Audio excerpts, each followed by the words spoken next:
más o otro LinkedIn más de Zaragoza Activa, pero bueno, pues eso, ese es el hecho tangible, pero lo que hay detrás, el fondo, que es lo que a nosotros nos importa, es que realmente hay una vocación de abrir en canal un proyecto público, de hacerlo horizontal, de generar una comunicación, intentar transferir todo lo posible. No es una red distribuida al 100%, pero se le acerca bastante. Y darle voz, ¿no? Y en este sentido, voto a la comunidad, a los ciudadanos. Y de verdad que pienso que tiene que ir por ahí la cosa, ¿no? Pequeñas victorias rápidas que vuelvan a conectar con la población que está más desafecta que en toda la historia. Y le dejo un poco a César que se explaye, que seguro que nos va a proponer debates, reflexiones muy interesantes.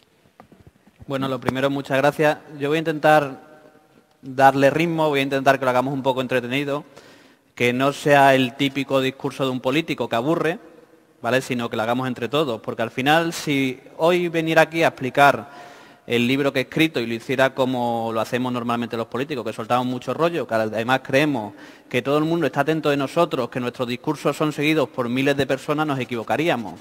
Porque yo creo que la política tiene que cambiar, y de eso es de lo que habla el libro. Los ciudadanos cada día, y en muchos sitios, y cada día más en las plazas de los pueblos, en la plaza de las ciudades, en cualquier sitio están pidiendo que quieren otra forma de hacer política, quieren que la política cambie. Y los políticos tenemos la obligación de coger el guante y ver cómo podemos cambiar la política. Los ciudadanos lo están intentando, los ciudadanos son los que están pidiendo, incluso a través de propuestas como puede ser el 15M, propuestas para cambiar la política que tenemos a día de hoy. Yo tengo claro que los ciudadanos por sí solos no van a ser capaces y los políticos por nosotros solos tampoco vamos a ser capaces, entonces tenemos que hacerlo entre todos. Y es lo que propongo en el libro, que lo hagamos de una forma distinta y que además, porque el mundo ha cambiado. La tecnología se ha convertido en un elemento imprescindible en esta nueva sociedad, en la que hacemos mucho uso de la tecnología, en la que la tecnología ha cambiado la forma de pensar, la forma de relacionarse, la forma de comprar, la forma de hablar con los amigos, y la política tiene que cambiar con la tecnología. El libro no habla de tecnología, aunque se llame Democracia Hacker, el libro no habla de tecnología, y que nadie se asuste si cree que se va a coger un libro, un tocho de tecnología, que al final va a ser un rollo o de política o de tecnología. La tecnología se ha convertido simplemente en una herramienta que permite que las cosas vayan mucho más rápido. Las revoluciones árabes fueron posibles gracias a la tecnología. Fue mucho más fácil movilizar a los ciudadanos gracias a la tecnología. El 15M consiguió movilizar a mucha gente gracias a la tecnología. Pero los políticos que en algunas ocasiones entendemos la tecnología como un fin, no es un fin, es una herramienta que permite que las cosas sean mucho más sencillas. Pero que también tenemos que pensar hacerlas sin tecnología y como la hemos hecho tradicionalmente, pero de otra forma, porque lo importante es la actitud que se toma. Cuando le puse el título y le llamamos Democracia Hacker, claro, sobre todo esto, la gente que lleva en política mucho tiempo, eso de que le llames algo hacker le asuste y dice, bueno, ¿y qué estás proponiendo con el libro? Es más, cuando Patxi López presentó el libro en Cáceres, explicó cómo venía de la Ejecutiva Federal del PSOE y dijo que iba a presentar un libro que se llamaba Democracia Hacker. Y en la Ejecutiva del PSOE se echaron toda la mano a la cabeza diciendo, bueno, ¿qué queréis buscar con eso de democracia hacker? ¿Queréis reventar la democracia? Y pasa porque el concepto de hacker, el concepto que trasladan muchas veces los medios de comunicación es un concepto equivocado. El hacker no es el pirata informático que entra en los ordenadores, que se salta la seguridad. Ese es el cracker, al que normalmente los medios de comunicación suelen llamar hacker y por eso la equivocación. El hacker es un apasionado, es alguien que hace las cosas porque pone toda la pasión, que le gusta colaborar, que le gusta participar, que lo hace de una forma distinta. Por eso se llama democracia hacker, porque creo que la política tiene que cambiar con actitudes hacker, con políticos que no están en política por el simple hecho de estar, sino que están en política porque quieren cambiar las cosas. Cuando alguien me ha preguntado en alguna ocasión que cómo definiría un político hacker, yo definiría un político hacker aquel que no va a buscar estar en política simplemente por estar. Seguro que muchos de vosotros conocéis a mucha gente que está en política, que ha perdido la pasión, que no le motiva el cambiar las cosas, pero sigue en el sillón. Para mí ese no es el político hacker. El político hacker es el que cuando pierde la pasión, en el que no le motiva el cambiar las cosas, deja la política. Porque al final, si no hay pasión en la política, como en tantas cosas en la vida, de nada sirve. Y los políticos tenemos dos opciones. O entender que los ciudadanos piden otra forma de hacer las cosas, o no asumirlo y simplemente enrocarnos, creer que la mayoría de gente que pide otra forma de democracia está equivocada y tenemos que ver cómo paramos a esa gente. Cómo paramos a esos ciudadanos que piden otra forma de hacer la política. Y eso ya es imparable. Y además no creo que lo tengamos que parar. Yo soy de la opinión que tenemos que aprovecharlo.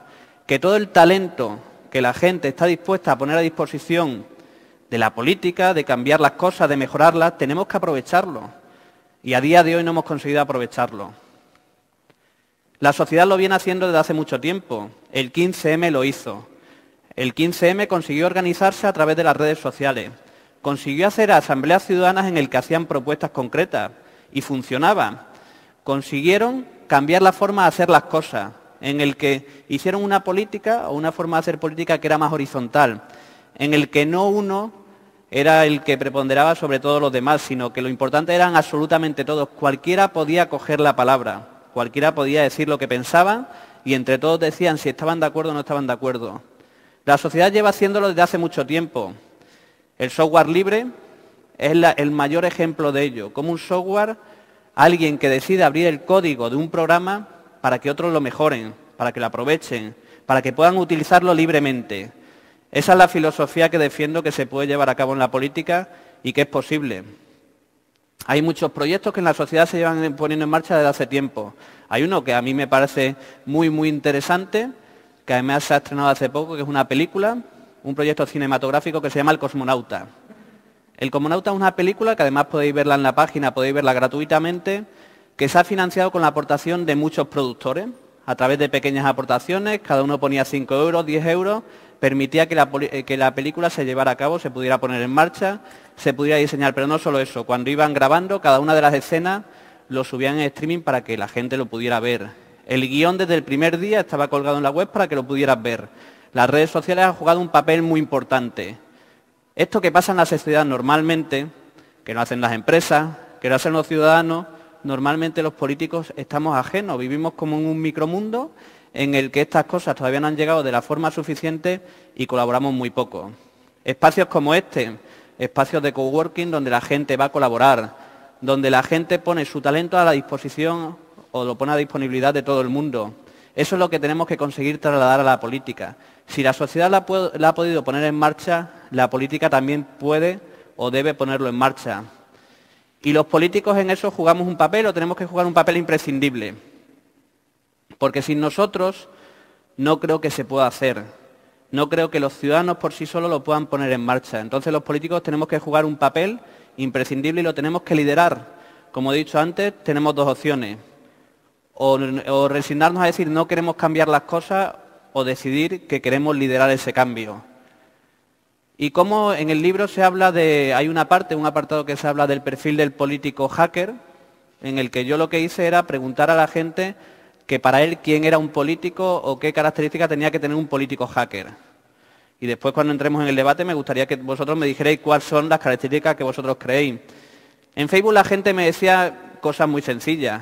Primero, que tuviera capacidad de empatía, que tuviera la capacidad de ponerse en la cabeza de la gente. Si un político a día de hoy no consigue ponerse en la cabeza de los ciudadanos, no va a conseguir cambiar las cosas. Si no consigue sentir lo que sienten los ciudadanos, no va a ser capaz de asimilar o de ver los problemas que tiene a día de hoy la ciudadanía. Un político hacker no es el político que utiliza las redes sociales, que conversa por las redes sociales. Eso no es un político hacker. Si es cierto que un político hacker tiene que ser el que tenga la capacidad de estar en las redes sociales conversando, pero también en la calle. Y a la mayoría de políticos que conocemos a día de hoy, cuando utilizan las redes sociales lo suelen utilizar como un tablón de anuncio. Cuelgan su mensaje, cuelgan su frase, su última foto, cuelgan su último mensaje, pero conversan muy poco. Es más, muchos de los políticos que están en las redes sociales lo utilizan para ganar elecciones, pero no creen en ello. En Extremadura tenemos un ejemplo, que es el presidente actual. Llegó a la Junta de Extremadura teniendo un blog muy activo, teniendo Facebook, teniendo Twitter, y además lo ha utilizado de una forma razonable. Un día, cuando llegó a ser presidente, decidió, y así lo dijo, que Twitter era un pudriero de enfermos y que no tenía ninguna necesidad de estar en Twitter, que no le aportaba nada. Desapareció de Twitter porque al final no entendió, igual que le pasa a muchos políticos, que Twitter, Facebook o cualquier red social te permite detectar qué es lo que piensan los ciudadanos, cuál es su realidad y te permite conversar con ellos. Yo utilizo mi blog, utilizo las redes sociales para presentar iniciativas parlamentarias y reconozco que me sirve, reconozco que me han mejorado iniciativas, reconozco que hay iniciativas parlamentarias que he cambiado la formulación inicial por lo que me decía la gente y te permite detectar si te estás equivocando o no te estás equivocando. Las redes te permiten eso. Pero como digo, no solo un político hacker no es el único el que hace uso de las redes sociales.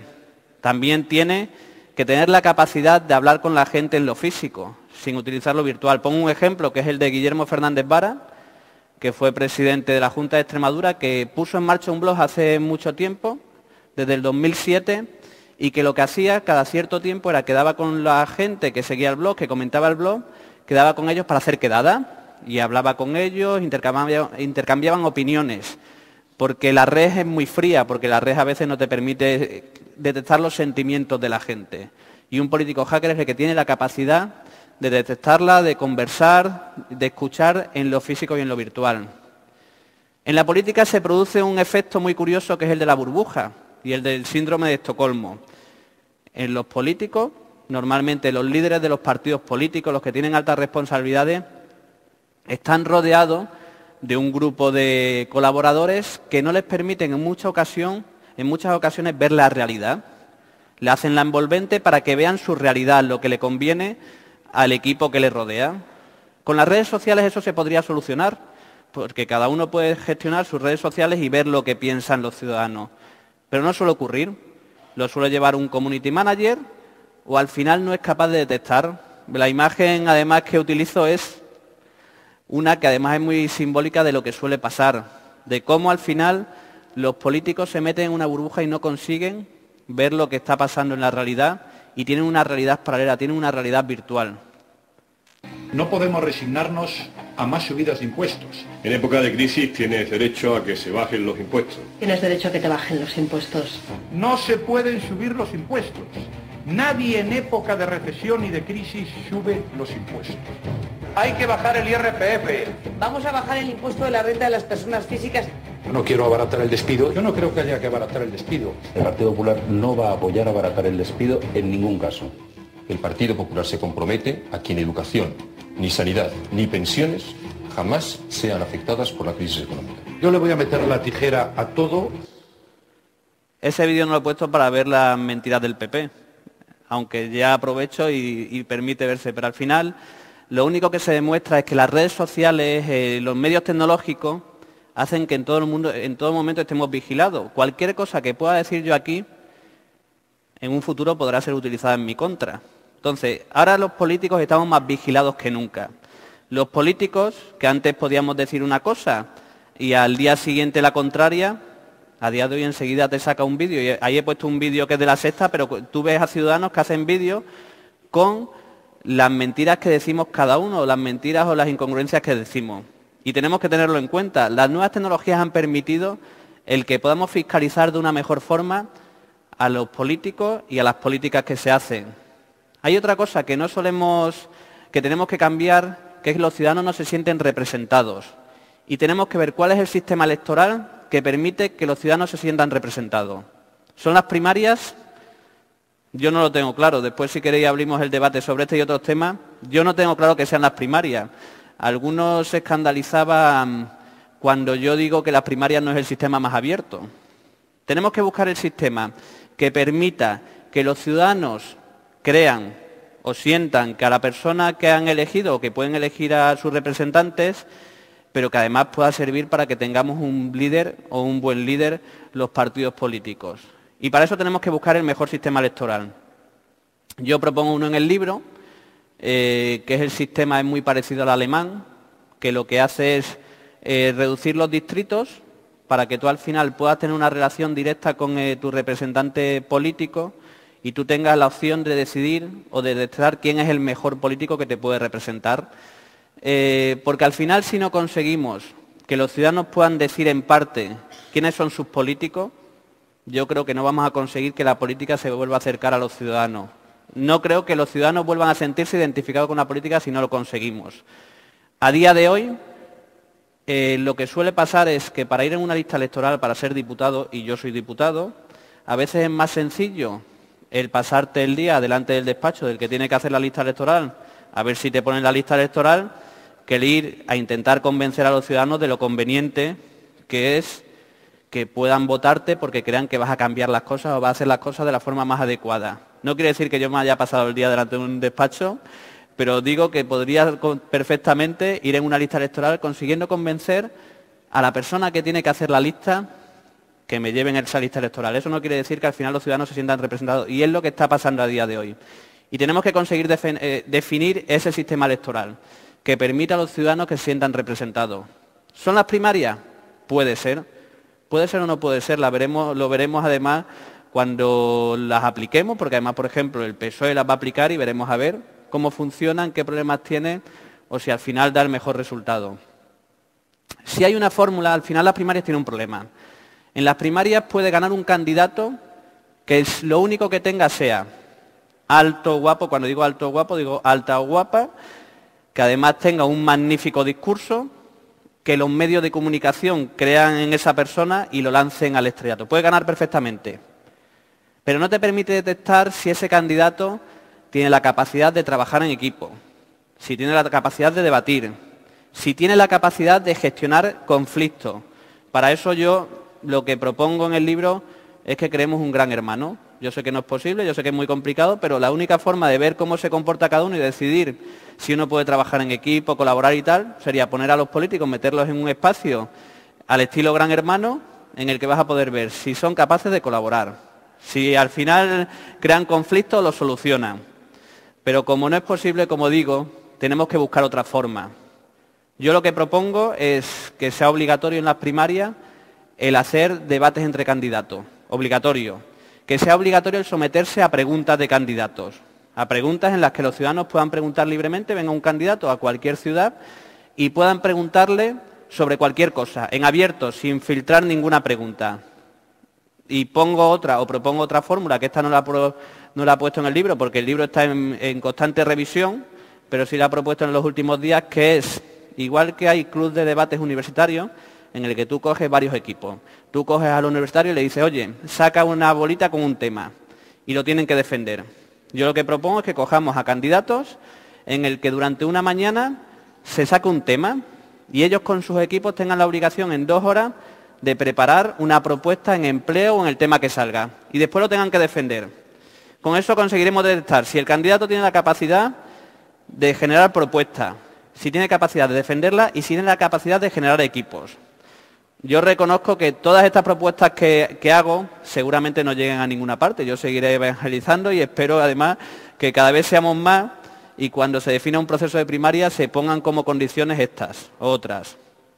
Los parlamentos creo que tienen que modificarse radicalmente su funcionamiento. A día de hoy la mayoría de parlamentos simplemente funcionan, o para los ciudadanos son como un museo que van a visitar, que lo ven curioso. Además nadie se va a tragar, yo no conozco a nadie que se haya tragado una sesión completa de un parlamento, ni a los diputados.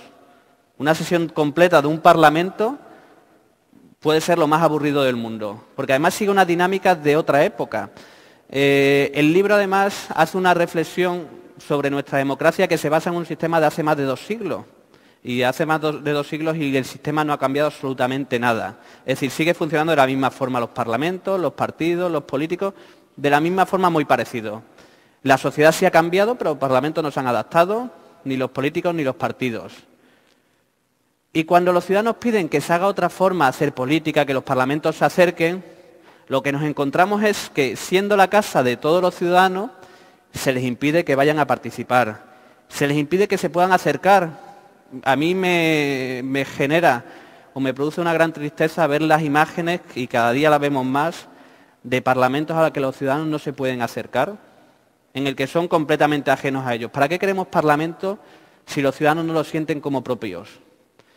Y imágenes que vemos muchas veces en los parlamentos en los que los ciudadanos no pueden opinar, en los que se les echa por opinar, que lo entiendo porque no está reglamentado y no de la forma, pero no se permite la participación. En un espacio que es para los ciudadanos no se recoge en ningún momento su opinión o su participación. Yo propongo en el libro varias fórmulas. Primero propongo, por ejemplo, que se generen los plenos ciudadanos. Y esto es algo que hemos incluido en la Ley de Gobierno Abierto de Extremadura, que está aprobada y que se tiene que aplicar obligatoriamente a partir de hoy, dentro de 6 meses. Tendrán que aplicarlo. Una cosa son los plenos ciudadanos. Obligatoriamente tendrá que haber anualmente un debate entre los principales líderes de los partidos políticos representados en la Asamblea de Extremadura con las preguntas de los ciudadanos, en un estilo tengo una pregunta para usted, en el que una vez al año se seleccionen a través de sorteo los ciudadanos que van a poder ir a preguntar y le puedan preguntar sobre lo que quieran. Al final conseguiremos que los ciudadanos puedan participar de alguna forma.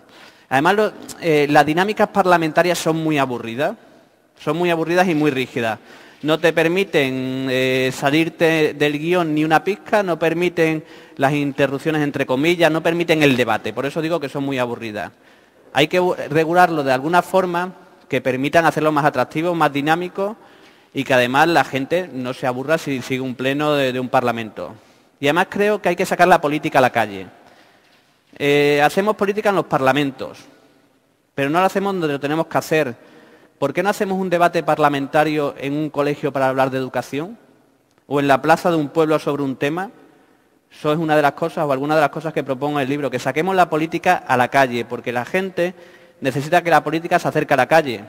La imagen es de algo que pasó por algo no deseado, por un efecto no deseado, pero que a mí me pareció muy, muy interesante. La Asamblea de Extremadura estaba rodeada de policías que no permitían a un colectivo ciudadano reunirse con un grupo político, con varios grupos políticos. Uno de los grupos políticos tomó la iniciativa de decir, vale, si no permiten que me pueda reunir en la sede del grupo parlamentario con los ciudadanos, tendré que irme donde están los ciudadanos. Entonces sacaron a la calle las sillas y se reunieron con ellos. Pero es que yo creo que hay que hacerlo de forma natural, no solo porque se dé este elemento en el que no se permite en sede parlamentaria reunirse. Las leyes y la forma en la que se explican las leyes, las iniciativas parlamentarias, yo que he hecho la Ley de Gobierno Abierto y en el que recibí un informe del Consejo Consultivo de Extremadura, no entendía absolutamente nada. Soy parlamentario y no entendía absolutamente nada de lo que me decía el Consejo Consultivo. Y yo me preguntaba, si no lo entendía yo, cuando un ciudadano coge alguna ley, que además tiene la obligación de cumplir, la mayoría no entendemos qué quieren decir las leyes. Entonces lo que propongo es que busquemos la forma de que las hagamos entendibles para todo el mundo. Que obligatoriamente para una ley se tenga que presentar en vídeo, en formato de infografía, en una serie de formatos que permitan hacerla amigable para la gente. Creo que los gobiernos tienen que cambiar, creo que los gobiernos tienen que hacerlo de forma distinta. Ya Raúl ha hablado antes de que en España ya se están poniendo en marcha muchas acciones de gobierno abierto, que es importante para cambiar la forma de hacer política, pero tenemos que cambiar muchas cosas. Para mí no solo sirve con el gobierno abierto, sino que sirve con la forma de cambiar la forma en la que se hacen las cosas. Yo he visto en este espacio una cosa que me ha resultado muy interesante, que es el espacio en el que se atiende a las personas desempleadas. No parecía un espacio de la administración para atender a la gente que está desempleada. Al final tú vas a una administración y la sensación que te da es que es más importante el formulario y cuántos formularios recogen al día que a cuántos ciudadanos le consiguen resolver el problema. Además son espacios muy fríos, son con mostradores en medio que no permiten, que te da una sensación que al final el ciudadano no es importante y creo que tenemos que cambiarlo. Y además se da una cosa muy curiosa que es lo de te mandan de ventanilla en ventanilla hasta volver a la ventanilla inicial en la que habías empezado el problema. Y creo que se consigue solucionar eso colaborando entre administraciones. Si un empresario tiene un problema, tiene que poder solucionarlo en el mismo espacio, que una administración autonómica, provincial, local y nacional tengan el mismo espacio o compartan espacios los que tienen que solucionar los problemas empresariales. Solucionarían muchas cosas y al final funcionaría de otra forma. Tenemos que acabar con las ventanillas típicas en las que lo importante es el formulario y no la resolución del problema. Yo pido o yo apuesto por una administración en la que se dé la transparencia total. No es entendible a día de hoy en el que los ciudadanos no puedan conocer todo lo que hace una administración y en qué se gasta el dinero. Ahora se hacen en este país muchas leyes de transparencia, pero se hacen como respuesta o como tratamiento a problemas de corrupción. Yo prefiero la transparencia como un derecho de los ciudadanos, porque al final si tú vas a tu banco y un día le pides tu cuenta, quiero conocer qué movimientos he tenido en mi cuenta, que no me acuerdo. Imaginaros que vais a vuestro banco, le pedís vuestro número de cuenta, que os enseñe los movimientos y no lo quiere enseñar. Pues eso es lo que pasa en la administración. El dinero que gestionan las administraciones es dinero de los ciudadanos, pero los ciudadanos no pueden conocer en qué se lo gastan, con quién contratan, a cuánto dinero se han gastado en cada una de las actuaciones. Por eso yo creo que en la administración se tiene que dar la transparencia total, que es por lo que apuesta el gobierno abierto. Tiene que apostar por la participación. Tiene que buscar la forma que cada uno de los desarrollos de planes que tenga que hacer la administración, los ciudadanos puedan participar en su elaboración. Ya hay ejemplos en este país de ello. Está Irekia, que para mí es un magnífico ejemplo de gobierno abierto, que es lo que se puso en marcha por Patxi López en el País Vasco, que es un ejemplo de gobierno abierto, participación, colaboración y transparencia, porque los ciudadanos tienen derecho a conocer todo y a participar. Creo que tenemos que cambiar los partidos y tenemos que cambiarlos radicalmente y tenemos que hacerlo de una forma distinta. Los partidos están esperando a que los ciudadanos se vuelvan a acercar a ellos, a que vuelvan a entrar en la sede de sus partidos, a que vuelvan a llegar allí, pero no lo van a hacer. Por eso los partidos se tienen que acercar y se tienen que acercar a los ciudadanos de forma distinta y haciendo la política de forma distinta y con dinámicas distintas. Esto que estamos haciendo hoy aquí es lo que podrían hacer o debían hacer los partidos políticos y hacerlo fuera de la sede de los partidos, hacerlo donde la gente está cómoda y donde la gente trabaja normalmente y colabora y hacerlos con dinámicas que permitan la participación de todos. A mí me encantaría que las conferencias que hacen los partidos para definir sus programas electorales no fuera una intervención del 80% de 4 personas y el resto no tienen casi tiempo para intervenir. A mí alguien me planteó en un debate de este tipo una idea que me parece magnífica, que era un militante y un atril. Que cada uno de los que estuviéramos aquí tuviéramos el atril, un atril, y que cada uno nos sintiéramos a la misma altura. Porque al final, entre todos, conseguiríamos detectar o conseguiríamos definir muchísimo mejor las políticas que se pueden llevar a cabo. Y hacerlo, como digo, en espacios donde la gente se sienta a gusto y se siente cómoda. Hacerlo en los bares, hacerlo en los cafés, hacerlos en espacios como este, de colaboración, ir donde está la gente, hacerlo en los colegios y en las plazas de los pueblos. Y propongo una fórmula para la financiación de los partidos políticos que se da en algunos sitios, que se da en la sociedad, que es la microfinanciación, el crowdfunding, que lo que hace es que muy pocas aportaciones permitan financiar algunos proyectos. ¿Sería posible que a día de hoy se abrieran páginas en las que un partido político o un colectivo abriera una página para financiar una campaña contra la privatización de la sanidad y que ciudadanos decidieran aportar cada uno una pequeña cantidad? Yo creo que elementos de esto tenemos que conseguir incluirlos dentro de la financiación de partidos, con ciertos límites para evitar que se den algunas prácticas que no deseamos, pero sí permitiendo que la gente colabore incluso en la financiación. Voy a terminar para que además abramos un debate con algo que me parece imprescindible.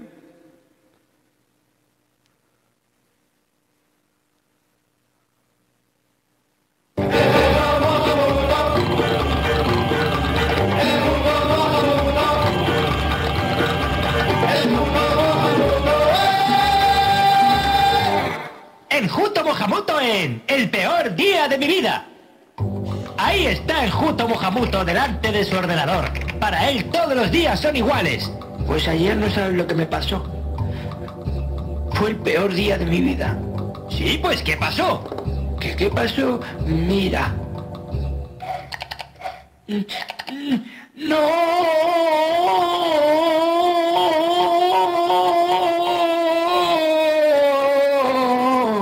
¡No funciona Internet! ¿Y qué hiciste? ¿Qué hice? Reinicié el ordenador, encendí y apagué el router, reinicié el ordenador, llamé al servicio técnico, encendí y apagué el router, reinicié el ordenador, llamé al servicio técnico one more time. Perdone, ¿cuál es el problema? No me funciona y Un momento. encendí y apagué el router, reinicié el ordenador, llamé al servicio técnico. ¿Tiene el router encendido? Reinicié el ordenador, encendí y apagué el router, reinicié el ordenador, llamé al servicio técnico. ¿Ha puesto su número de usuario? Reinicié el ordenador, Apagué y encendí el router y llamé al servicio técnico, encendí y apagué el ordenador. Bien, eso que veis que nos ha pasado a todos muchas veces, al final hemos puesto a la tecnología como una herramienta imprescindible para cambiar la sociedad. Las leyes de gobierno abierto, y la de Extremadura lo pide así, los ciudadanos van a poder participar a través de las nuevas tecnologías, van a poder consultar toda la información a través de las nuevas tecnologías. Pero si no hemos dado un paso previo y obligatorio, como es que todo el mundo tenga acceso a la tecnología, a través de que todo el mundo tenga conexión, a un precio razonable, y el que no tenga recursos para ello, podamos buscar la forma de que pueda tener acceso a la tecnología. Si no lo puede hacer por formación y no hacemos alfabetización tecnológica, si no puede acceder porque no tenga recursos para pagar la tecnología y no ponemos los medios para que haya software libre, toda esta nueva revolución, esta sociedad que estamos planteando en la que la tecnología juega un papel muy importante, será una sociedad para unos pocos. Y yo no quiero una sociedad en la que la democracia sea la de unos pocos. Por eso creo que es imprescindible que, aparejado a todos estos cambios, hagamos alfabetización tecnológica, hagamos apuesta por software libre y porque la gente tenga conexión. Yo me quedo aquí para que propongáis, para que entremos en el debate, que me parece lo más interesante, y en el que podamos conseguir entre todos el definir cómo tiene que ser esa nueva democracia, que creo que es imprescindible cambiar la democracia para que la gente vuelva a confiar en ella. Nada más y muchas gracias.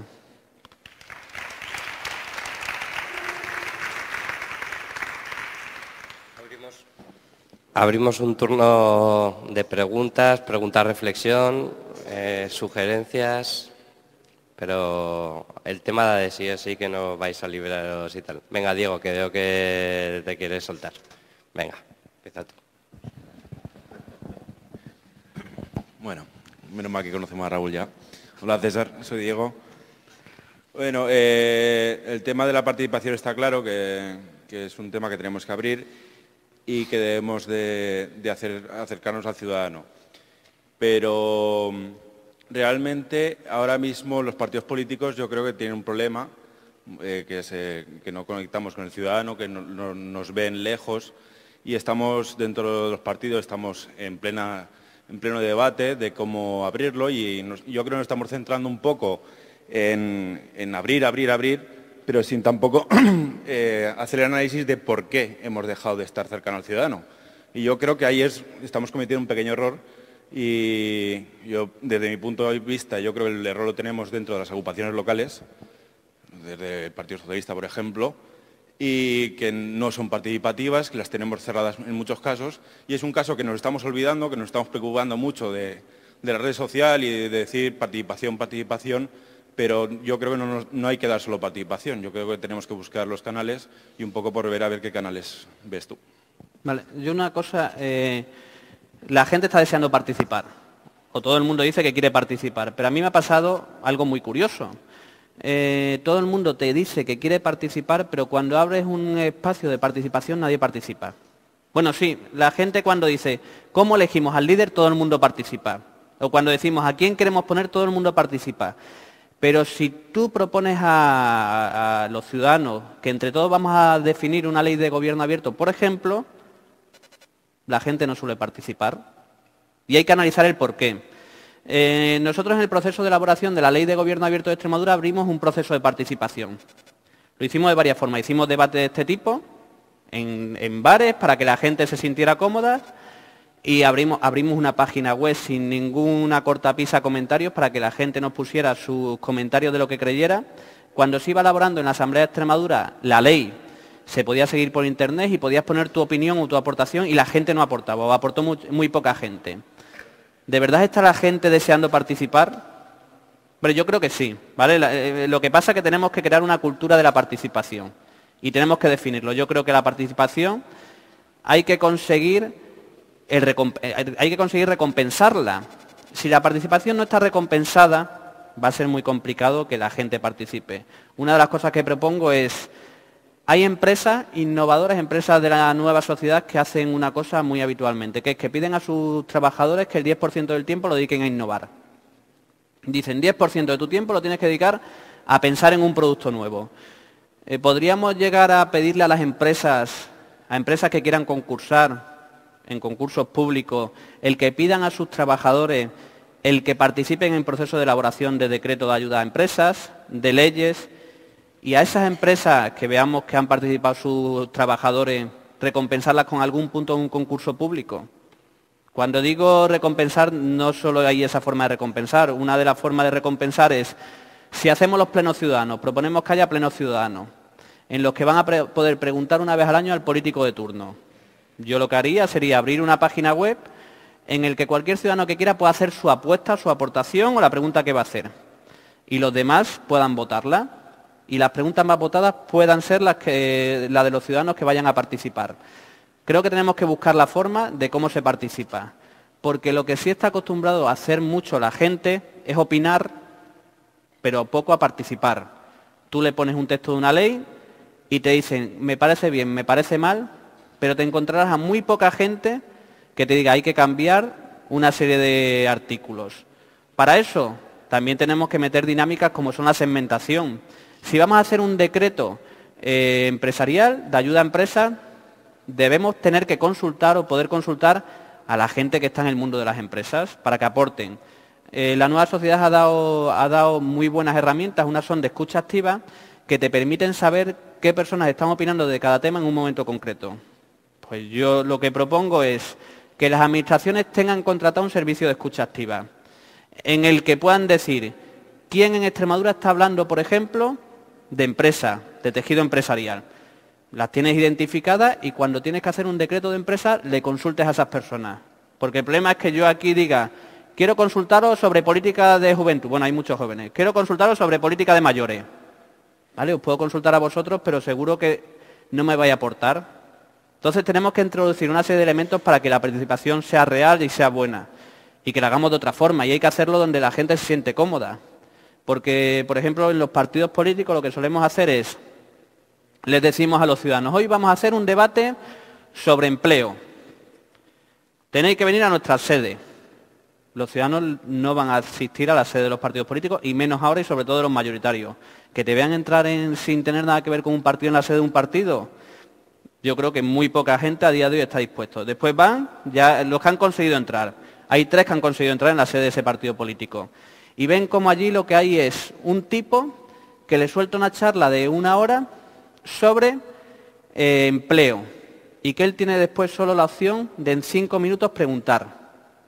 5 minutos para el resto. Esa persona no va a volver a participar.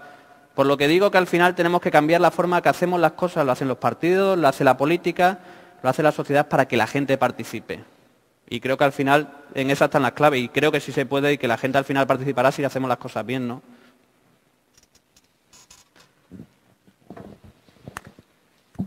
Gracias. Podemos asumir un escenario en el cual los partidos políticos, un partido político realmente abierto a la militancia y a la escucha de la sociedad, partiendo de un ideario general que normalmente se dibuja en trazo grueso, para algún aspecto determinado, recabando información, haciendo escucha, etcétera, etcétera, puede determinar un conjunto de políticas específicas orientadas a una acción determinada. Esto está en el libro bien desarrollado, al igual que también lo está la figura del político reivindicada aquí desde el punto de vista de la integridad, la honestidad, llevar al último extremo su pensamiento, etcétera, etcétera. Puede llegar a ocurrir que en un momento determinado el que levanta la mano en un parlamento es el político y la política que está en cuestión la define el partido. La pregunta es, ¿disciplina de voto sí o no? Vale. A mí no me gusta la disciplina de voto, pero reconozco que la cumplo, incluso he votado cosas con las que no estoy de acuerdo. Y voy a explicar el porqué. Como está el sistema electoral actual, tú te presentas por una sigla de un partido político. ¿Vale? A mí no me han votado los ciudadanos por ser César Ramos. No, ellos votaron al PSOE. Entonces lo lógico es que sea el PSOE el que decida qué se tiene que votar. ¿Vale? Pero como sí creo que tiene que haber una mayor relación entre el representante y el representado, creo que hay que cambiar el sistema electoral en el que una parte de la decisión de quiénes son sus representantes tienen que decidir los 2 ciudadanos, y a partir de ahí sí creo que hay un elemento en el que cada uno puede votar lo que quiera. Es decir, yo soy de la opinión que las cosas que son claramente ideológicas están marcadas claramente en el programa electoral del partido o son claramente ideológicas, todos tengamos que votar lo mismo. Pero en otra serie de elementos creo que cada uno teníamos que poder votar lo que nos dé la gana. Por una razón, eso permitiría que al diputado que tenga que defender un tema se le ocurre mucho más y busque el convencer a la máxima gente posible y que los debates fueran bastante más entretenidos y que además tuvieras que escuchar para saber si quieres votar a favor o en contra, y además conseguiría el ver la visión, porque nosotros, por ejemplo, en Extremadura somos 65 diputados y la mayoría dice, ¿y para qué sois 65 diputados si todos votáis lo mismo? Con que fuera uno por cada partido sería suficiente. Por eso sí creo que hay que buscar la forma de cambiarlo. Yo con la disciplina de voto, con el sistema actual creo que es obligatorio, por principio, porque no me han votado a mí, pero creo que hay que cambiar el sistema para que sí pueda cada uno marcar diferencias en algunas cosas. Eso también tiene sus riesgos, que son los lobbies. Si cada uno puede votar en cada momento determinado lo que quiera, imaginaros que hay un día una ley o un decreto, cualquier cosa, sobre energía renovable. Pongo un ejemplo. ¿Os imagináis a las grandes compañías eléctricas que no tienen energía renovable siguiendo a cada uno de los diputados para pedirle que voten en contra de eso? Pasará. ¿Cómo se soluciona? Tiene una solución muy sencilla. Con las agendas públicas, con un registro de lobbies, que no pasa nada, que te tengan que intentar convencer porque creen algo, agendas públicas en el que los ciudadanos puedan conocer con quién te has reunido, con quién no te has reunido, qué hace para solucionar esas cosas. Al final, lo que parece muy democrático en algunas ocasiones, cuando se pone en práctica se ve que no es tanto, que tiene una serie de problemas. Pero yo, disciplina de voto, a mí yo reconozco que no me gusta la disciplina de voto. Si por mí fuera, me lo hubiera saltado en varias ocasiones. Pero como reconozco y sé que no me votaron a mí, sino que votaron al PSOE, a día de hoy voy a seguir votando lo que decida el PSOE. Sí.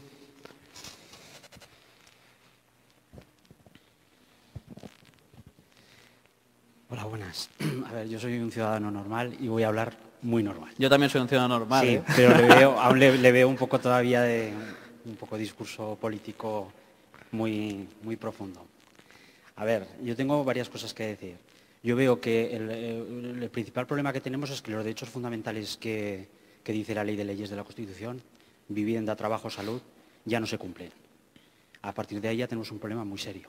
La política tiene un problema muy serio. Yo la única persona en mi vida que he escuchado que lo que habla y lo que dice es consecuente es a Julio Anguita, como político. Luego diría que nos expliquen a los ciudadanos por qué gobierna la política, o sea, por qué gobierna la economía. Porque, bajo mi punto de vista, gobierna la economía. Que nos lo expliquen, qué alternativas tienen y qué proponen para ese cambio. Porque lo que acaba de decir usted sobre los lobbies, tal, efectivamente está dándole el clavo. Es decir, el político se presenta como un interlocutor para solucionar problemas, para dar al ciudadano lo mejor, pero realmente en sus manos posiblemente cada vez esté menos esa solución, porque gobierna la economía y gobierna profundamente, y de ahí son los problemas que tenemos. Entonces, de verdad, que se nos hable claro de qué alternativas hay y por qué hemos llegado a este punto. Eso sí. Vale. Mira, comparto contigo que gobierna la economía a día de hoy. Más que la economía, los mercados. También hemos decidido que gobernaran los mercados, ¿eh? Es decir, al tener la dependencia total que tenemos de los mercados, decidimos que sean los mercados los que al final dependamos de ellos. Podíamos no depender de ellos, decimos, como hizo Argentina en alguna ocasión. Argentina, cuando tuvo el problema del corralito, hizo una cosa que fue, yo paso de los mercados, yo le digo a los mercados que no les voy a pagar. Le dijeron así, es decir, yo no les voy a pagar porque no les puedo pagar.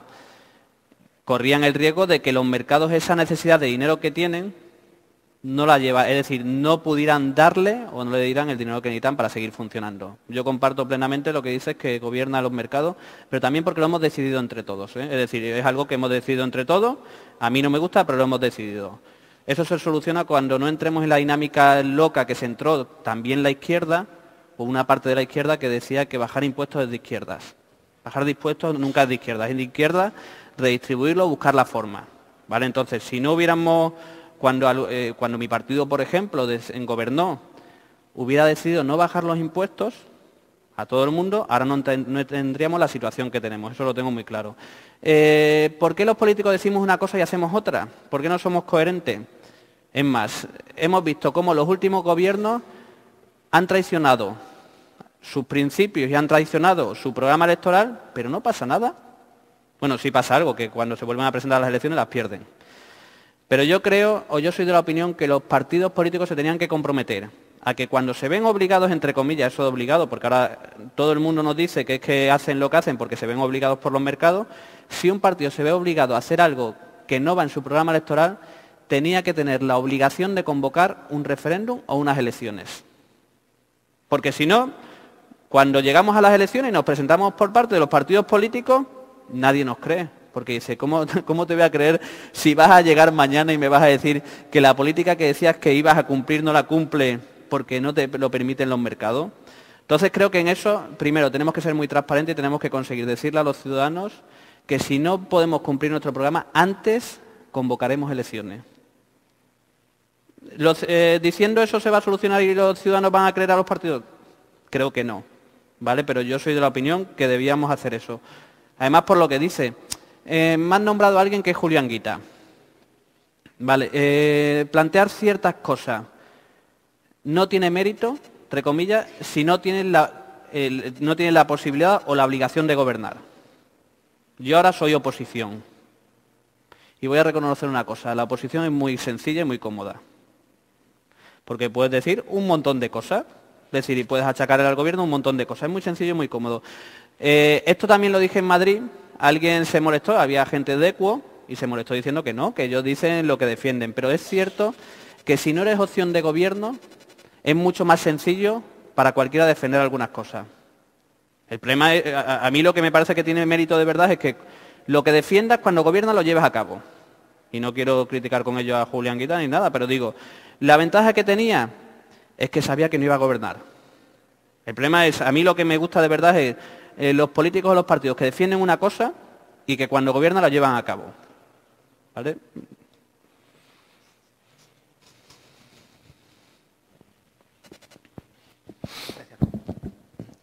Gracias, César, por tu explicación. Bueno, una coletilla antes. Yo no he sido consciente de haber votado que nos reine el mercado, ni de haber votado a algún partido político que lo llevara en su diario, en su programa electoral. Pero por ahí no va la cuestión. Has hablado antes de que los ciudadanos debemos participar más en la vida política y yo estoy completamente de acuerdo en ello. Has hablado de que algunos ciudadanos pues tenemos más o menos reticencia a participar y que una respuesta a esto podría ser que nos recompensarais la participación. Bueno, esto está bien porque es una motivación facilitadora. Yo creo que además de motivaciones facilitadoras las hay también coercitivas.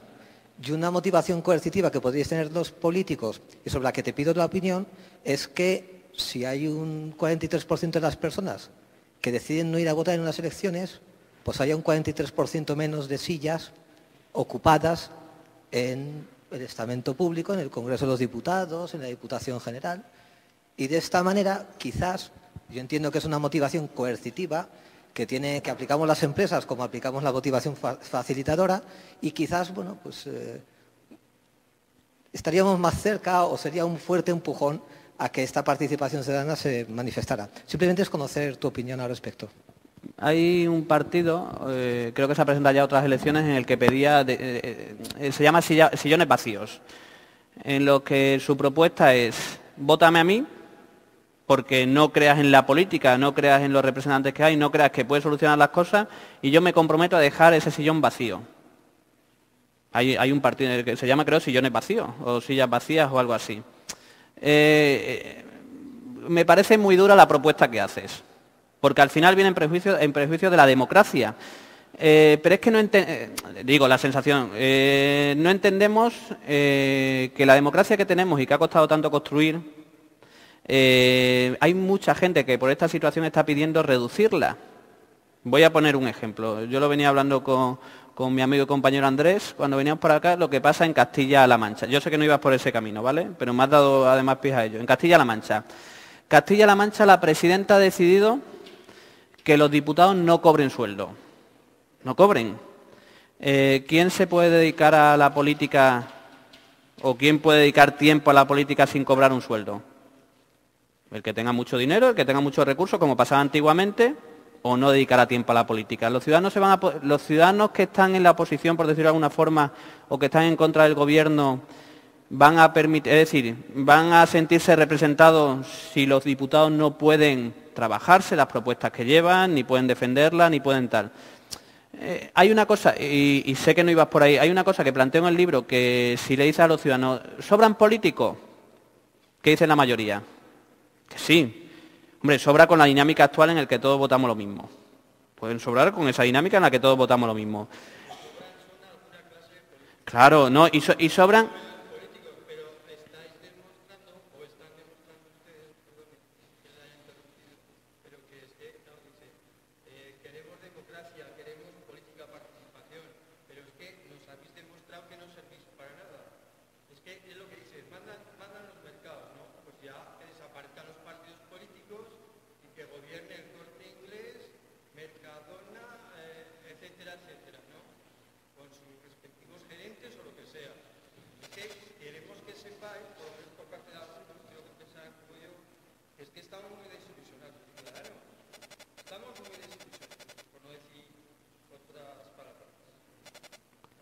No, además me parece bien, es decir, esto es lo que se tiene que dar porque es lo que siente la gente.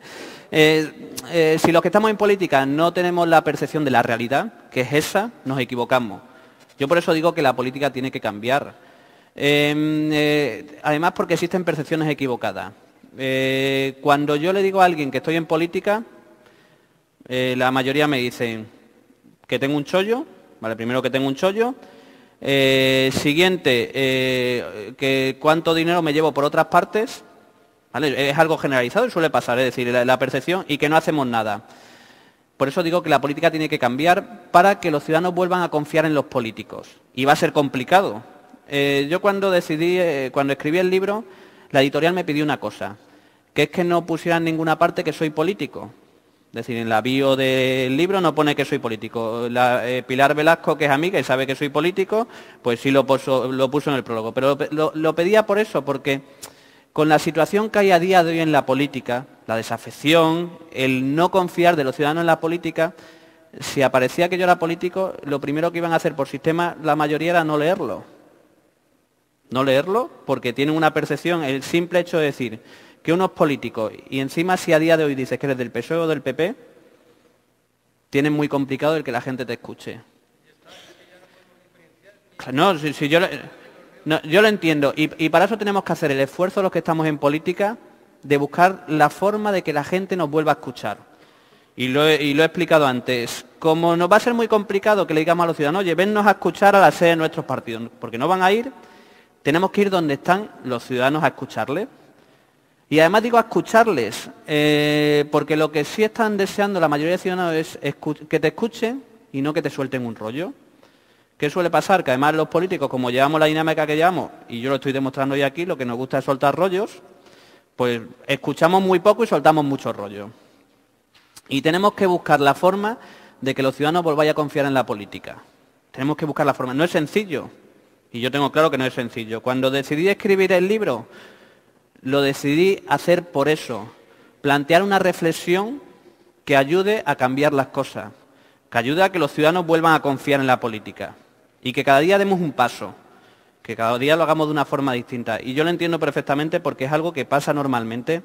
Además, no suele ocurrir una cosa a los políticos. Una intervención como la que ha hecho, cuando la escuchamos nos ponemos a la defensiva. Y yo lo he visto en actos de este tipo con otros compañeros, que cuando alguien te achaca algo, en vez de tomártelo y reflexionar por qué piensa la gente como piensa, te pones a la defensiva, yo pienso que estás equivocado y por un oído me entra, por otro me sale y además intento reprocharte el que me digas eso.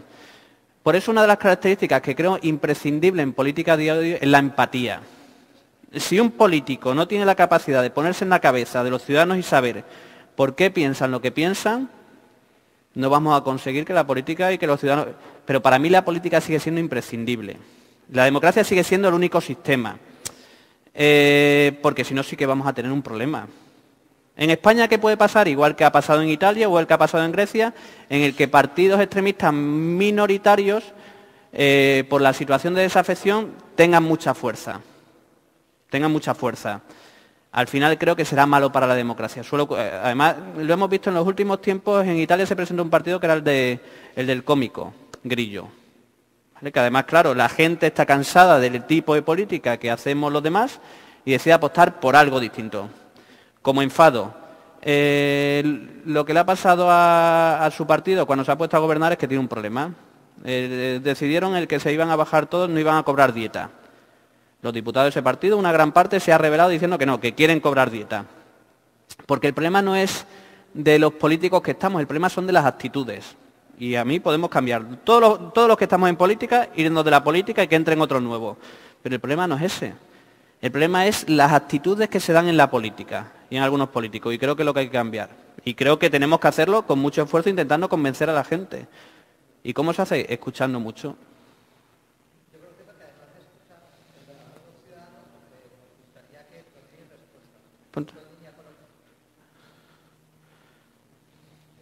La mano. Decía que además de escucharnos, que está bien, pero que a algunos ciudadanos nos gustaría que nos dierais respuestas. Un poco en línea con lo que comentaba Raúl, que además, si además de esas respuestas llevan asociadas una acción, pues ya vamos, os haríamos la ola, ¿no? Y esto no habitualmente no es así. Yo todavía me estoy con la pregunta de cuál es el daño de que si hay un 43% de las personas que deciden no ir a votar, que se queden un 43% de los escaños vacíos. ¿Cuál es el daño que provocaría esa acción? Es que la verdad es que no tengo claro el resultado, es decir, no tengo claro ni qué beneficia ni qué aporta. Creo que habría menos políticos y menos política. Menos gente. Menos política no, con el sistema actual no, porque como hay una disciplina de voto, sí. No habría, lo que habría una motivación coercitiva a forzar a los ciudadanos a que votaran. Con lo cual, ¿por qué? Porque si no habría menos ingresos, tanto por parte de los partidos políticos como por parte... Habría menos políticos con capacidad de ir a escuchar a ciudadanos y saber cuáles son los... No, habría menos política. Es lo que te decía antes, el eterno debate de si sobran políticos y si cobran mucho. Que además yo lo he señalado en el libro. Ya sé que no, es que como no tengo claro el resultado, de que votes y se quede una parte de los escaños vacíos, que para mí no tiene, es decir, no tiene como enfado. No, si los enfados se plantean cada día, es decir, los enfados lo están planteando con la abstención. Con la abstención, o se plantean cada día cuando la gente dice, vamos a rodear el Congreso y vamos a hacer una asamblea constituyente nueva. ¿Solucionaría las cosas? No, ¿sabes lo que pasa? Mi impresión, lo que pasaría es que los que estamos ahora saldríamos, entrarían otros nuevos, pero es lo que decía antes, pero con los mismos vicios. Lo que hay que cambiar es el sistema. Lo que hay que cambiar al final es el sistema. ¿Qué ocurre? Que abrimos espacios de participación. En Extremadura se abrió un portal que era Opina Extremadura. ¿Qué ocurría? Que la gente podía decir qué cosas debía hacer el Consejo de Gobierno, qué decisiones podía tomar. Lo hizo mi partido y reconozco que se hizo fatal. ¿Por qué? Porque cuando alguien hacía una propuesta, tardaba mucho tiempo, en muchas ocasiones no recibía o no obtenía respuesta. Entonces dice, yo estoy escribiendo como un tablón de anuncios, pero nadie lo ve ni nadie me dice nada. Y eso que una de las obligaciones era que cuando llegara un porcentaje, es decir, si tenía no sé cuántos votos, pasaba directamente a Consejo de Gobierno. El problema es que abrimos plataformas de participación como elemento de marketing. Hemos abierto una página para que los ciudadanos participen. Pero si los ciudadanos no reciben feedback, si no reciben que yo les contesto, si no ven que eso va a alguna parte, no van a volver a participar. Y eso es uno de los problemas que se da. Y aparte que la participación la hacemos fatal. Por ejemplo, yo sé que aquí no nos podíamos sentar de otra forma, o era complicado. Pero como estamos sentados así, se da muy mal para la participación. ¿Cómo hubiera sido ideal que todos estuviéramos a la misma altura y estuviéramos en círculo? Porque permite que todos estemos de la misma forma. Tenemos que buscar las fórmulas en que la gente participe. Y yo dejaría, cuando en este país se está hablando de transparencia, por ejemplo, yo creo que en la transparencia tenemos todos claro, o la mayoría de partidos, y se va a llegar a una ley de transparencia, creo que buena, en la que haya transparencia total, pero creo que tenemos que ponernos a definir el sistema de participación. Y eso sí que creo que tenemos que echarle muchas horas para que la gente se sienta representada. ¿Eso quiere decir que haya que consultar absolutamente todo por referéndum? ¿El mejor sistema es que todas las decisiones que tenga que tomar un gobierno se tomen por referéndum? Yo creo que no. Entonces, ¿para qué queremos representantes o para qué queremos políticos? ¿Se podría sustituir a día de hoy a todos los políticos? Hay colectivos que lo plantean, que sustituyamos a todos los políticos que tenemos por un ordenador, en un escaño, y que cada vez que tengamos que tomar una decisión, por ejemplo, vamos a ver si quitamos los toros o no quitamos los toros, por ejemplo. Entonces los ciudadanos dan a la maquinita y pulsan, y esa es la decisión que se toma. ¿Sería viable a día de hoy? Yo creo que no. Es decir, el sistema además crearía un problema distinto, porque no todo el mundo tiene por qué saber de todo, ¿vale? Y las decisiones tienen que ser tomadas sabiendo las consecuencias que tiene. En Extremadura tenemos un caso, un pueblo que decidió consultar a sus vecinos si había toros o si ese dinero lo destinaban a crear empleo, en plena crisis y con gran parte de la población en paro. ¿Qué creéis que decidieron? Bueno, ha sido noticia, así que lo sabéis. Decidieron que siguiera habiendo toros. ¿Es la decisión de los ciudadanos? ¿Es la decisión más sabia? Bueno, hay gente que... Yo no voy a decir si es más sabia o no, a mí no me gustan los toros, así que a mí me parece que no era sabia. Pero bueno, digo, a mí personalmente porque no me gustan los toros. Ya, es que no lo quería centrar en el tema concreto, digo en el ejemplo. Hay un ayuntamiento, hay un alcalde que además es uno de los que se suele poner de referencia de gobierno abierto. Para mí no es gobierno abierto, que es el alcalde de Ayun. El alcalde de Ayun es un pueblecito que hay en Granada que consulta casi todo. Casi todo. ¿Eso es ser mejor político de esa forma? Porque yo creo que hay que buscar formas de participación, pero hay que buscar un camino, es decir, hay que hacerlo de la forma más adecuada. Para mí no todo tiene que ser consultado, porque si no la política sería de otra forma, además sería un auténtico caos. Además sería muy complicado gestionar porque unas decisiones conllevaría que otras decisiones que se toman no son posibles. Entonces, bueno, creo que hay que ir caminando hacia la participación, pero hay que buscar la forma. No creo que se pueda cambiar la democracia representativa como existe a día de hoy por la participativa. Por ahí creo que...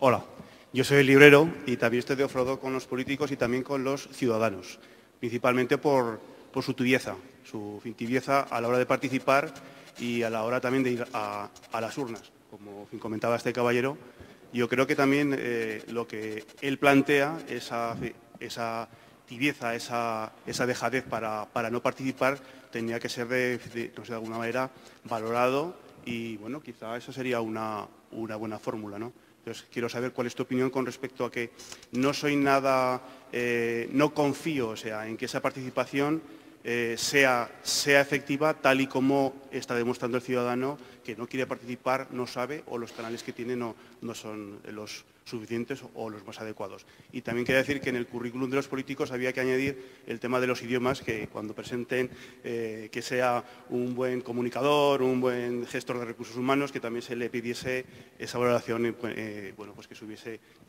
supiese poder hablar cuando va a los foros internacionales.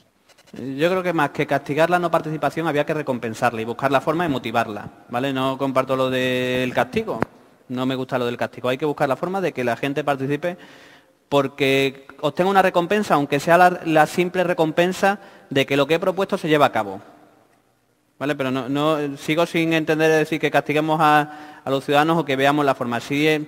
La sociedad española ha ido evolucionando de una situación en la que no había democracia, en la que la gente estaba deseando participar y que hubiera democracia, y hubo una explosión de democracia en colectivos, asociaciones vecinales, de padres, en política. La sociedad se fue asentando y esas ganas de participar por la falta de democracia se han convertido en una resignación. ¿Qué ha ocurrido, por ejemplo, con la crisis? Que vuelve a haber ganas de participar, porque los ciudadanos creen que los que estamos tomando las decisiones o los que tenemos la opción de tomar las decisiones no las hacemos de la mejor forma. Entonces, muchas veces tiene que ver con los elementos culturales, con la coyuntura y con lo que se produce. En cuanto a la formación, un político, otra de las cosas que pide la gente es que, por ejemplo, tenga un título universitario. Dice, yo quiero que un político, para ocupar ciertos puestos de responsabilidad, tenga que ser universitario. Yo, por ejemplo, no estoy de acuerdo. Yo soy universitario, no lo digo por mí. Yo no estoy de acuerdo. ¿Por qué? Yo he visto, siendo ingeniero, a magníficos ingenieros que no tenían titulación. Porque el título, Es cierto que los idiomas es otra cosa, si no sabes inglés no lo sabes. Pero los títulos no te garantizan absolutamente nada. Es como cuando planteas que un consejero de sanidad tiene que ser médico. Yo me imagino, por esa regla de 3, a un magnífico cirujano. Es un manita, es un magnífico cirujano. ¿Tiene por qué ser, por esa razón, el mejor consejero de sanidad? Además no hay garantía. Que es cierto que en la sociedad en la que ya la mayoría que hemos querido nos hemos podido formar sería deseable, sí. Pero para mí no es una condición por un montón de elementos y porque además he visto que no hay garantía absolutamente de nada. Lo de los idiomas, depende. Si es alguien que va a ser presidente de su comunidad y no se va a tener que relacionar con nadie en otros idiomas, pues bueno, no me parece importante. Lo que sí creo, y es algo que no se hace, tenemos que decidir los políticos que queremos con respecto al puesto. Es decir, si queremos que dirija un partido, tiene que ser alguien que tenga la capacidad de gestionar bien una organización. Pero fíjate los errores que cometemos los partidos. Solemos poner al mismo, al que dirige el partido, que al que presentamos de candidato. Pero para mí son condiciones distintas. Es decir, gestionar un partido no tiene que ser igual que gestionar un gobierno. Para mí lo que tenemos que decir, oye, queremos a alguien que gestione un gobierno. Pues vamos a decidir quién es la persona que tiene las mejores características. Pero solemos poner al que hemos decidido que gestione el partido. Entonces, lo que sí creo es que tenemos que cambiar algunas cosas. La formación, yo por ejemplo no lo creo, y además porque yo en la empresa privada he vivido, y vengo de la empresa privada, como muchos muy buenos titulados con unos currículum y con unas notas de la leche eran penosos profesionales y como gente que no tenía esa titulación eran magníficos profesionales. Eso no quiere decir que la gente no vaya a estudiar ni que la gente no, tampoco quiero decir eso, pero para mí no es garantía de nada.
Pero los partidos son parte de la sociedad igual que la política.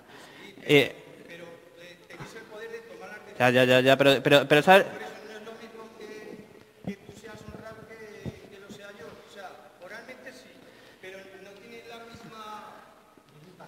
No.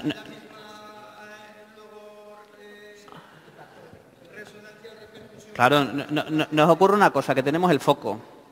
Yo las mismas prácticas que veo en la política, las he visto en la empresa privada. Igual. ¿Por qué? Porque al final las organizaciones las conformamos humanos, y como es la sociedad. Y pasa en las empresas, pasa en la política y pasa en todos sitios. ¿Qué ocurre? Que es cierto que nosotros estamos en el foco y que nosotros tenemos que ser mucho más pulcros porque gestionamos el dinero de los ciudadanos. Pero también suele ocurrir una cosa ahora. Vemos una oveja negra en la política y nos da la sensación que toda la política, que todo el rebaño es negro. Y tampoco es así. Yo creo que es una minoría los casos que se dan no deseados, que se dan en todas las organizaciones.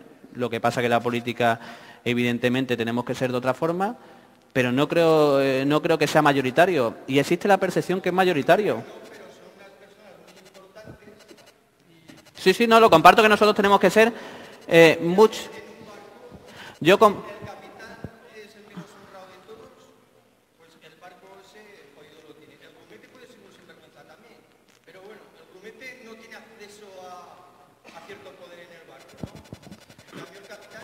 Pero es lo que decía antes, el simple hecho de que yo diga que soy político, ya a día de hoy se le pone una etiqueta. Digo, justa o injustamente, pero uno la asume cuando entra en política. Vamos a pasar por aquí. Es que estaba...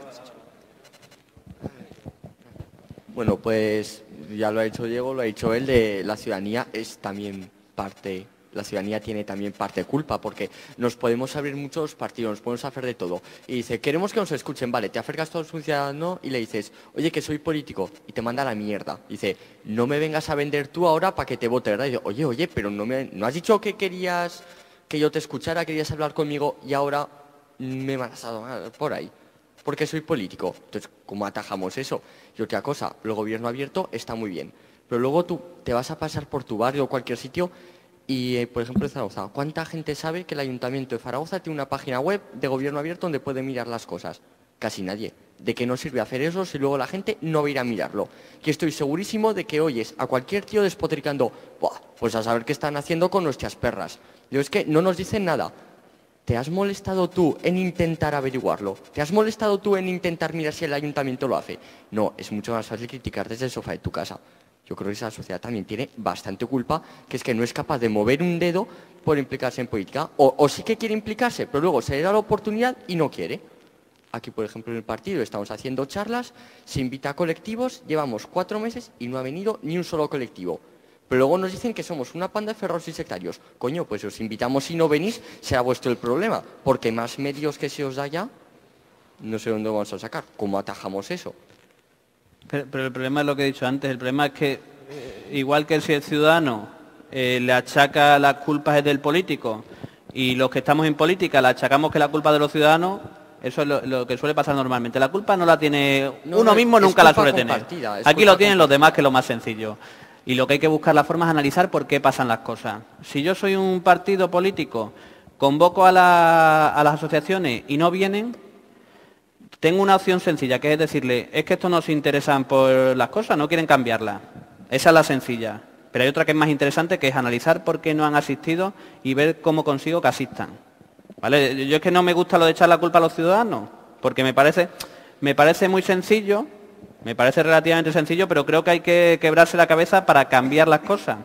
Y es cierto, la transparencia, y el Ayuntamiento de Zaragoza es un ejemplo de transparencia con el portal de apertura de datos que tiene, que lo tienen muy pocos ayuntamientos en España, por no decir que creo que es de los únicos que tiene el portal de apertura de datos como ayuntamiento. Eso no da votos y no se hace para dar votos.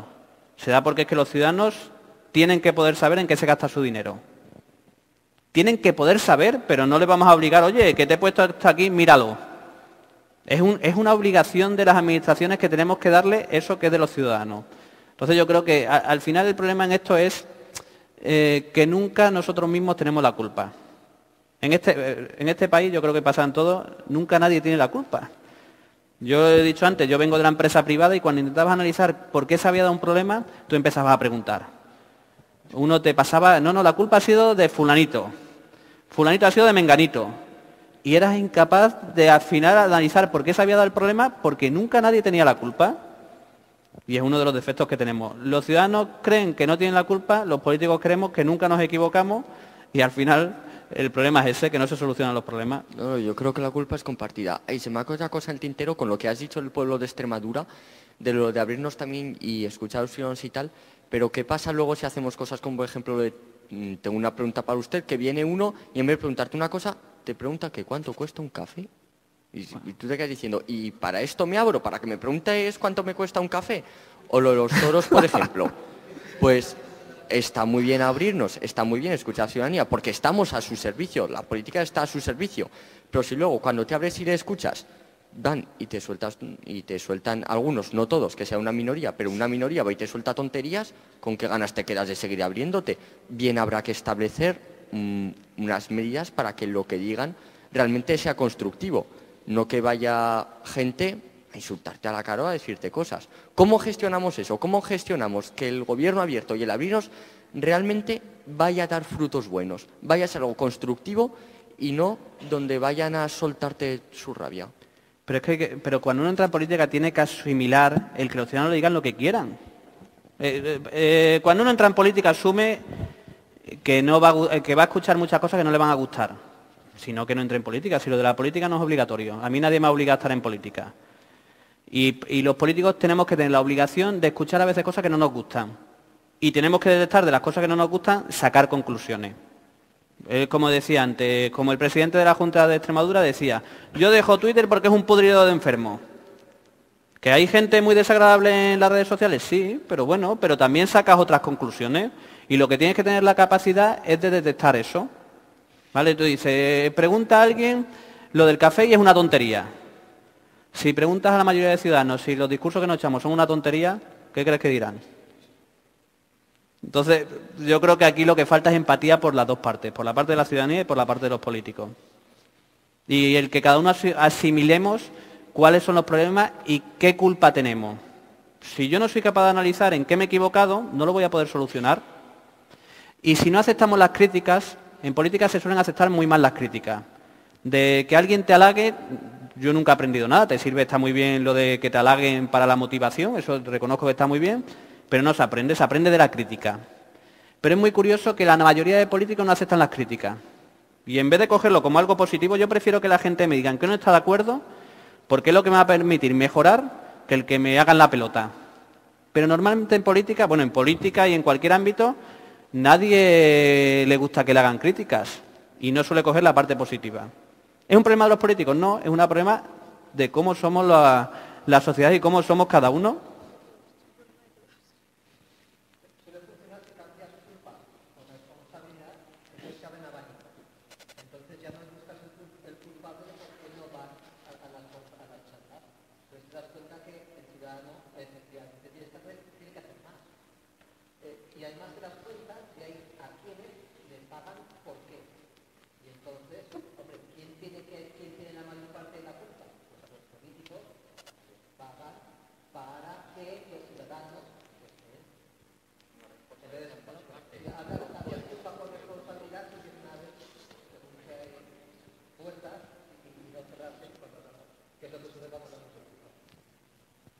Más palabras que quedan por ahí.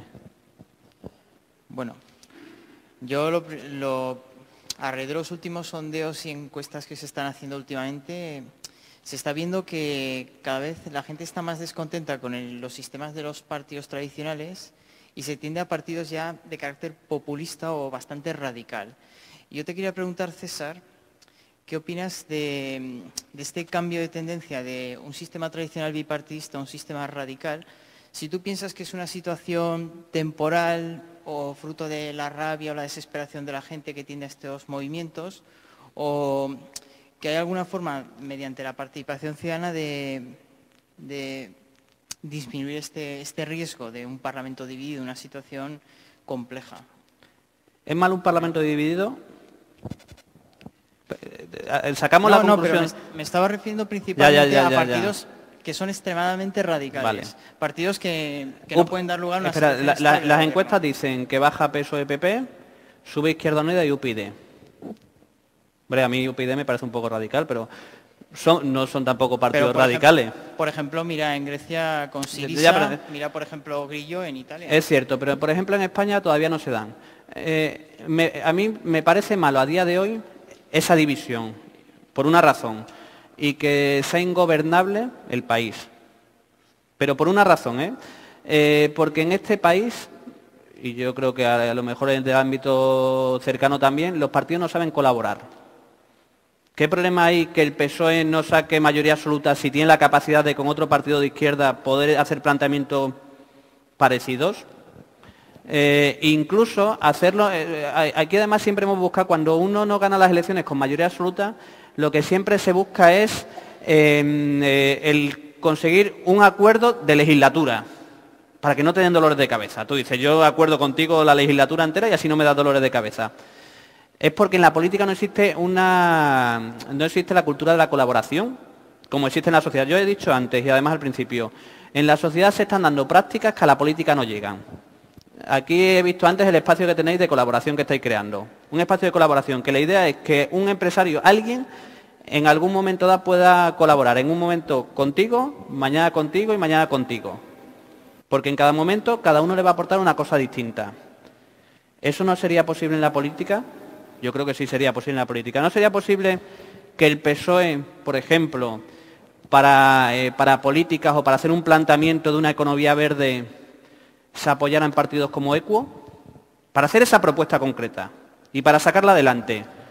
O en un partido que esté identificado con un partido regionalista en un momento para sacar una propuesta concreta de un modelo de región, ¿sería posible? Digo, sería ideal, sería posible, pero a día de hoy, con el concepto que existe de la política y que tenemos los políticos, no es posible. Hay una parte concreta del libro, en la parte de partidos, que hablo de eso, hablo de los partidos en red, la colaboración. A mí me encantaría que mi partido, para cosas concretas, pudiera colaborar con un partido y mañana con otro, cada uno con sus cosas específicas. La ley de gobierno abierto de Extremadura, sin haber mayoría absoluta, ha salido por unanimidad. Unanimidad. Y es la ley más ambiciosa que hay en Extremadura de gobierno abierto, de transparencia y de participación. Porque al final hemos intentado buscar en qué éramos capaces de ponernos de acuerdo. Si ocurre una cosa, los partidos de izquierda nos será más sencillo ponernos de acuerdo. Y a los de derecha entre ellos, o al partido de derecha, porque en este país más o menos solo hay uno. ¿Qué ocurre? El problema es que dice, la mayoría de ciudadanos piden que haya un acuerdo, que haya un consenso, que haya un gran acuerdo nacional. ¿A día de hoy sería imposible o sería bueno un gran acuerdo nacional entre PSOE y PP? La mayoría de ciudadanos dicen que sí, yo creo que no. Y voy a decir el porqué. La máxima del PP, cuanto a filosofía política, es el reducir el déficit, reducir el peso que tiene el Estado sobre el resto de las cosas. Un partido de izquierda, el posicionamiento es distinto. Tenemos que fortalecer las estructuras de los estados para que tengan menos peso los mercados o tengan menos peso en algunas ocasiones la sociedad. Entonces, son dos posturas completamente contrarias. Nunca se podrán poner de acuerdo. Nunca. Entonces, los acuerdos por los acuerdos, yo no estoy de acuerdo con el que haya que llegar a un acuerdo por llegar a un acuerdo. Es más, creo que en este país no es posible ni sería bueno. A no ser que te pongan un objetivo común que podamos compartir todos, que en eso sí. Vamos a reducir la tasa de paro. El gran problema de este país a día de hoy es la tasa de paro. ¿Vale? Pues podría haber un gran pacto nacional para reducir la tasa de paro. Pero claro, entra en contradicción el que para, por ejemplo, el PSOE, a lo mejor a día de hoy, una prioridad es reducir la tasa de paro, pero para el PP es controlar el gasto. Entonces es imposible llegar a un acuerdo. Si yo lo que estoy diciendo es que se tienen que poder llegar a acuerdos con partidos que se puedan complementar y con ideas que se puedan complementar.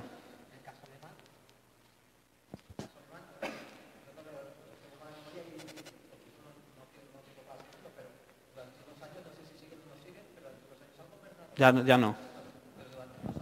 Vale, y es cierto. Y en España el PSOE y el PP se pusieron de acuerdo para poner en la Constitución el déficit como prioridad. ¿Qué ocurrió? Que el PSOE traicionó sus principios.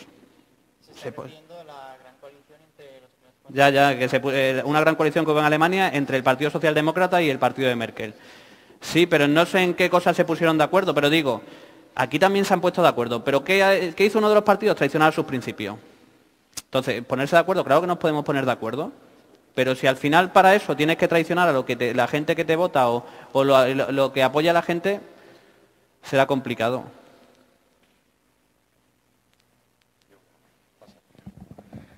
Yo tenía una reflexión que no sé si lo tocarás en el libro.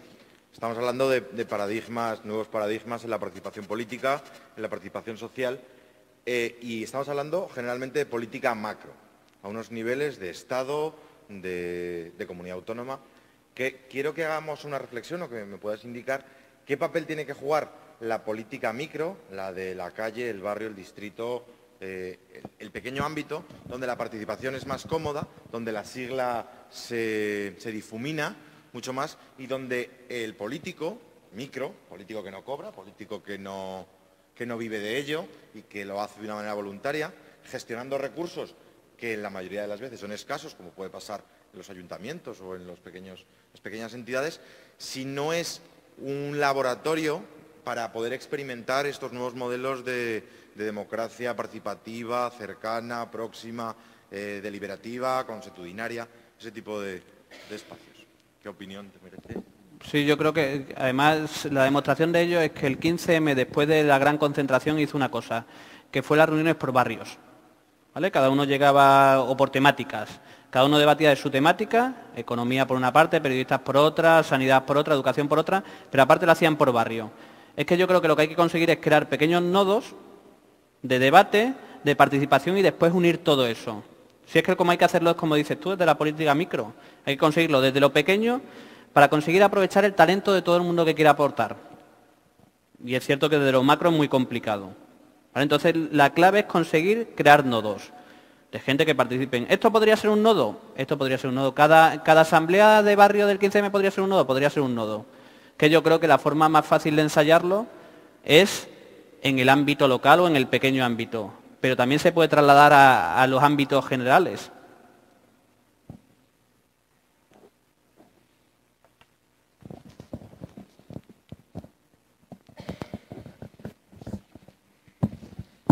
Bueno, yo quería hablar sobre la mala prensa que tienen los políticos. Y creo que también es culpa de los propios partidos políticos que no denuncian a los corruptos, ¿no? Y luego de esa manera se provoca el que la mayoría crean que todos roban cuando no es así. Eso se soluciona con transparencia. Cuando a mí me acusan de que los políticos no trabajamos, lo que suelo colgar en el blog es todas las propuestas que he hecho, cuál es el resultado, incluso la agenda. ¿Vale? Es decir, ¿cómo se contrarresta la mala fama? Con transparencia. ¿Cómo se contrarresta el que no me llevo dinero? Publicando mi declaración de la renta. Bueno, aunque es lo que sale en B, lo que te pagan en B no va a salir. Pero ¿cómo se soluciona? Con transparencia. La mala fama, por eso yo apuesto por la transparencia total. ¿Qué ocurre? Que ahora los gestos de transparencia se hacen como consecuencias de casos de corrupción y a mí me gustaría que se hicieran más como un caso de convencimiento. Es decir, que tú hagas transparencia porque creas que es una obligación política. ¿Así se soluciona? Hombre, se solucionaría en parte. Yo publico mi declaración de la renta y los ciudadanos dirán, ya, pero es que ahí no vas a publicar lo que te llevas en B. Publico la agenda y los ciudadanos seguro dirán, ya, pero ahí la estás inflando. Se soluciona con transparencia y con confianza. Con transparencia solo no sirve, porque si no confían en nosotros, da lo mismo lo que publiquemos.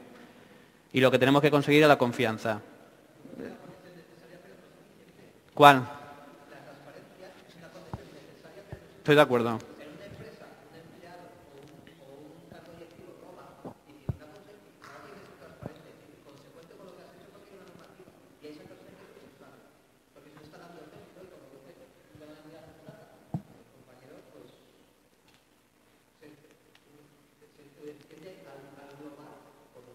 Vale, mira, por ejemplo, la ley, el borrador de ley de transparencia española no castiga la no transparencia. Entonces, ¿de qué sirve? Por ejemplo, el modelo, a mí el que me gusta, por ejemplo, en cuanto a transparencia, es el modelo chileno. El modelo chileno lo que hace es, tiene una ley de transparencia y tiene un consejo de transparencia, Consejo Nacional de Transparencia. Lo forman personalidades independientes y lo que hacen es, proponen sanciones para las personas que incumplen la transparencia. Las últimas propuestas han sido quitar a 2 alcaldes el 25% de su sueldo. Porque si las leyes no van acompañadas no van acompañadas de una sanción de incumplimiento, pues son buenas intenciones. Pues igual, si a mí no me pusieran multa por velocidad, no voy a decir lo que haría, porque además se está grabando. Bueno, pues vamos a ir llegando al final porque es hora de cerrar la azucarera. Ha sido un placer compartir con César Ramos, con el animado debate, la verdad, que estamos aquí público en petit comité, un viernes por la tarde, no obstante hablando de política, con lo cual algo es, tan mal no está la cosa. Y agradecerle mucho a César que haya querido venir aquí a presentar Democracia Hacker y a todo el público que ha venido. A mí me has convencido en muchas cosas y en otras no, ¿eh? Eso está bien. Porque solo me la he ido guardando, pero esta te la saco. La gente no participa o participa donde sí quiere. Por ejemplo, los 3,5 millones de franceses que votaron en las primarias del Partido Socialista francés. Ahí se demuestra que quisieron votar y evidentemente movilizaron. Y hay otra que además en el Twitter estaba Julio Tejedor, que no ha venido pero es amigo, apoyándote la tesis. Y lo que voy a decir va a parecer radical al principio y seguro que me he hecho en contra del auditorio, pero si me dejáis 10 segundos extras lo intento explicar. decimos, no necesitamos marketing político. Y digo, pero ¿qué? Luego lo que pasa es que los que no sois de ese ámbito confundís marketing con publicidad, que no es lo mismo. No necesitaremos solo publicidad, pero marketing necesitamos mucho, porque marketing es el modo en que se relaciona una organización con sus usuarios, con sus clientes. Y los partidos políticos ahora lo que necesitan es mucho marketing. Y ya, si además de marketing hay ideología, es decir, si además de una revolución en el modo en que se relacionan los partidos, las instituciones con los ciudadanos, además hay ideología, valores, honestidad, que estoy completamente de acuerdo con el señor, completamente de acuerdo. Faltan más hombres buenos en la política, más hombres buenos y sobre todo muchos menos hombres malos, que los hay. Muchísimas gracias, ha sido un placer. No sé si quieres añadir algún plan. No, yo estoy de acuerdo, me he equivocado, no era marketing, es publicidad, es cierto. Tienes toda la razón. Pues muchas gracias a todos. Muchas gracias.